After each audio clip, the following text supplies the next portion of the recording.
बोल जहर वीर महाराज की जय हो। पहलो जति अंजन घर जन्मो हनुमत नाम धरायो। पहलो जति अंजन घर जन्मो हनुमत नाम धरायो।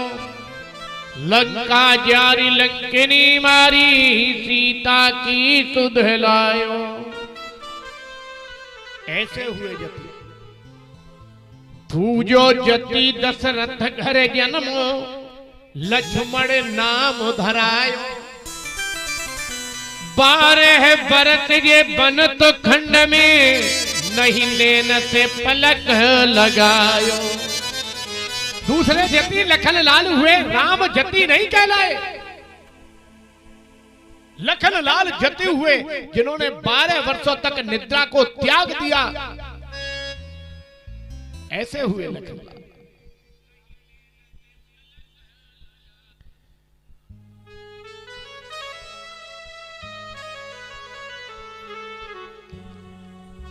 तीजो जति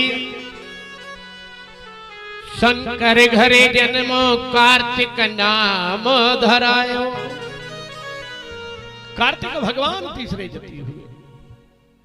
चौथे जति पारस घर जन्मो गरुड़ऊ नाम धरायो। पांचवें जति गोरक्ष नामा कोई मैया गर्भ न आयो।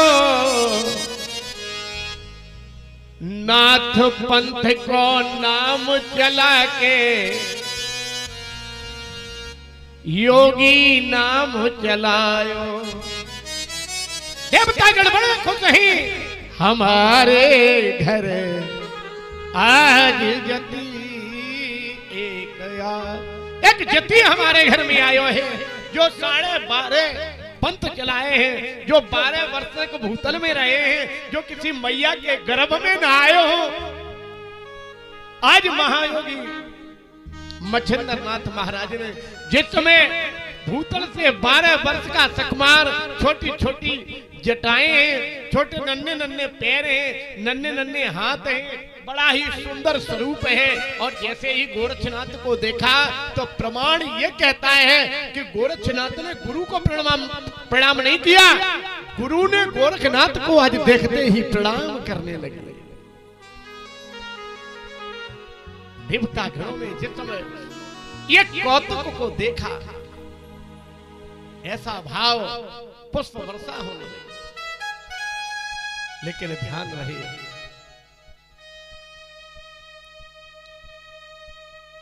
उस मैया जिसने उस भभूति को उस गड्ढे के ढेर में फेंकी थी, उसके भाग्य में गोरखनाथ जैसे पुत्र की प्राप्ति नहीं थी।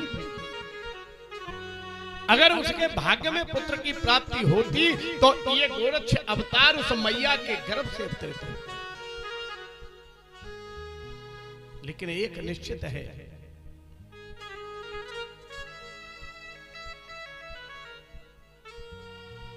व्यक्ति के जीवन में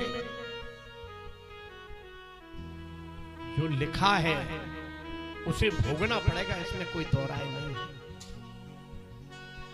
गुरु वशिष्ठ से पंडित ज्ञानी शोध की लगुन धरी है।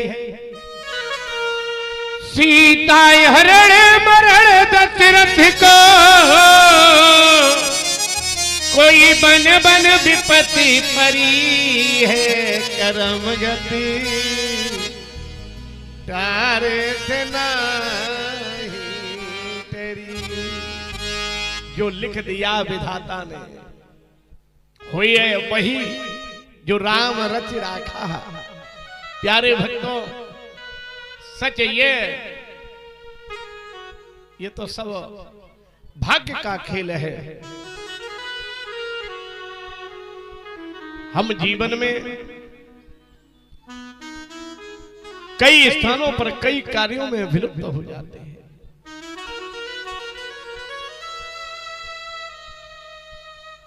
लेकिन एक बात निश्चित समझें,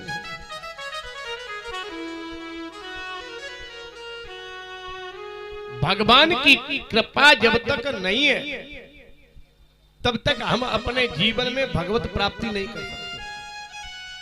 भगवान के सहारा, भगवान की शरण, भगवान का नाम, भगवान का स्मरण भी हमें भगवान की कृपा से ही प्राप्त होता है।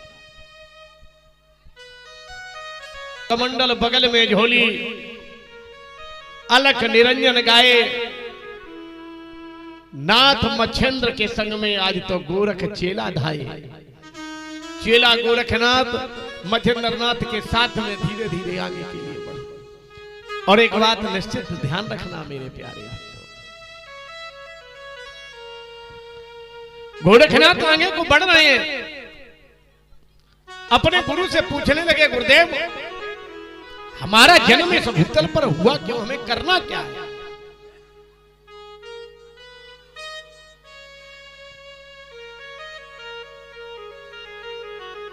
कहने लगे हैं मच्छेंद्रनाथ लाला, सच ये है कि तुम योगी हो, तुम कोई राजा के पुत्र नहीं हो, तुम कोई राजकुमार नहीं हो। एक विशेष बात आपको बताते हैं, आज तक जितने भी अवतार हुए वो सभी राजाओं के सकुमार हुए। राम द्वारकाधीश थे, कृष्ण द्वारकाधीश थे, राम अयोध्यापति कहलाए, अयोध्या के राजा।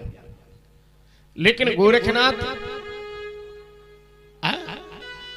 कोई राजा वाजा नहीं। हाँ एक बात निश्चित है, गोरखनाथ ने एक नहीं कई हजार राजाओं को जोगी जरूर बना दिया। जाने कितने राजा गोरखनाथ ने जोगी बना दिए।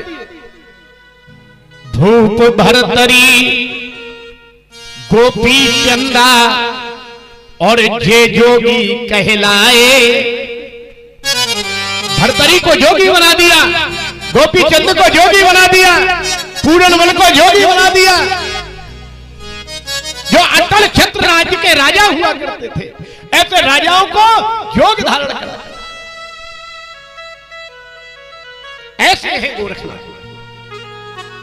फकीरी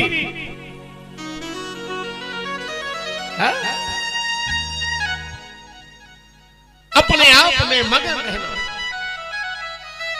धीरे धीरे आगे बढ़े। कनकगिरी नगरी के पास में ही एक चंद्रगिरी नामक एक नगरी है।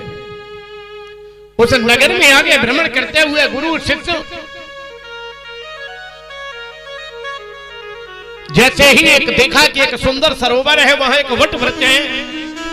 मच्छेंद्रनाथ बोले, लाला तुम यहां बैठ जाओ और तुम्हारा काम यह है, हम तुम्हें एक मंत्र देखते हैं और ये साबर मंत्र है। ध्यान रहे एक मेरी विशेष बात, हमारे जीवन में दो तरीके की मंत्र पद्धति विद्या हैं। दो विद्याएं हैं मंत्रों की, एक साबर विद्या और एक साबर मंत्र, एक वेद मंत्र। वेद मंत्र वह मंत्र हैं जिनसे हम यज्ञ करते हैं, हवन करते हैं, पूजन करते हैं। ये हमारे वेद मंत्र हैं। और साबर मंत्र वह मंत्र हैं जो शंकर जी के चलाए हुए हैं। वेद मंत्र में अगर कहीं त्रुटि हो जाए, गलती हो जाए, तो हम हाथ जोड़कर कहते हैं मंत्रहीनम क्रियाहीनम। हम मंत्रहीन हैं और क्रियाहीन हैं। हम मंत्रहीन हैं और क्रियाहीन हैं। गलती को क्षमा मिल जाती है, लेकिन साबर मंत्र के यहां पर कोई भी गलती की क्षमा नहीं है। अगर वो सही है तो काम करेगा, गारंटेड करेगा, और गलत है तो तुम्हें उल्टा भी करेगा और तुरंत करेगा। ये साबर विद्या है। गोरखनाथ को एक साबर विद्या दी है सीखने के लिए, साबर मंत्र। और उस विद्या, उस मंत्र का तासीर है संजीवनी विद्या, जिससे मृत व्यक्ति में जीवित प्राण डाल दिए जाए। मृत व्यक्ति में जीवन दान दे दिया जाए। मेरे प्यारे भगवत सच है। आज तो गोरखनाथ जो है बड़े मगन हैं, बड़े बिठा दिया, जाओ बैठो और नाम जप करो, साबर विद्या का जाप करो। लेकिन ध्यान रहे प्यारे भक्तों, गोरखनाथ तो बैठकर साबर विद्या का जाप करने लगे हैं। काम करिए तरीके से, समझौता नहीं है। 4 घंटे एक आदमी कैमरे पे आ,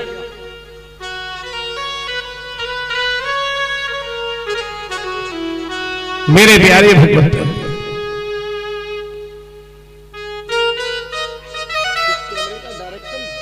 से ले लीजिए इसको सीधे फ्रंट पे।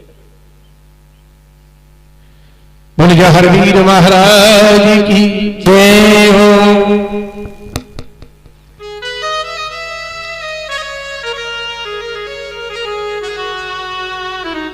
आज गोरखनाथ महाराज साबर विद्या का जाप करने लगे हैं। उसी गांव के कुछ बालक शरारती हैं और उसी जगह पर आकर बैठ गए हैं। छोटे बालक को देखा जिसकी नन्ही नन्ही जटाएं, और जैसे ही बैठने के बाद में ध्यान में है, साबर विद्या का जाप कर रहे हैं। बच्चों ने देखा ये बालक क्यों शोर कर रहा है, ये बालक अकेला कैसा बैठा है। एक बालक गोरखनाथ के पास पहुंचा, बोले लाला क्या कर रहे हो, कुछ हमारे साथ खेलोगे। गोरखनाथ बोले हम तो समूचे संसार के साथ खेल रहे हैं, तेरे साथ क्या खेलेंगे। बालक बड़े हठीले हैं, बोले बाबा अगर नहीं खेलना चाहते हो तो हमारे साथ में कोई बात नहीं है, खिलौना बना दो। गोरखनाथ कहने लगे ये समूचे खिलौने तो हमारे बनाए हुए हैं,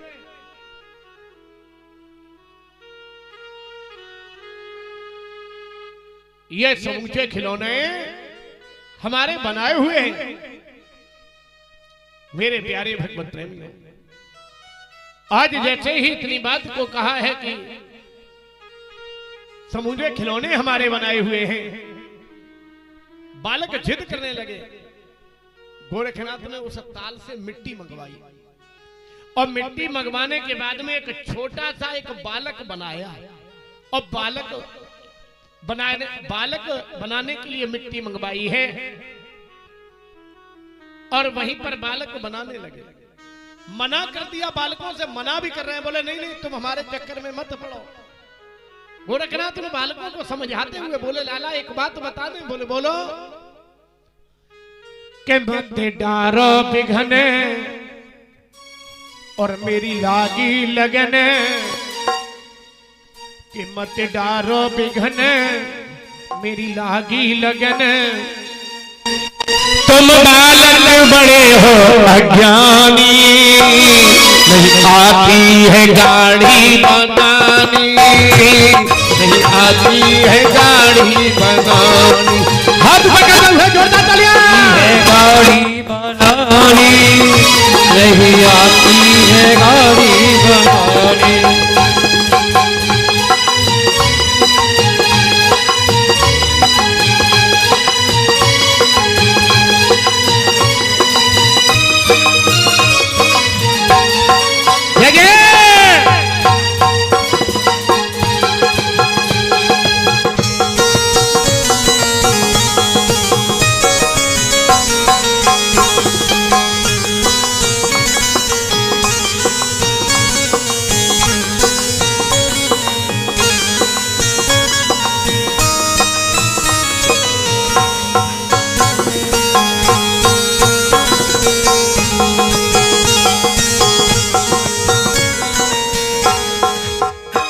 मत डारो बिघन मेरी लागी लगन, मत डारो बिघन मेरी लागी लगन, मत डारो बिघन मेरी लागी लगन, मत डारो बिघन मेरी लागी लगन।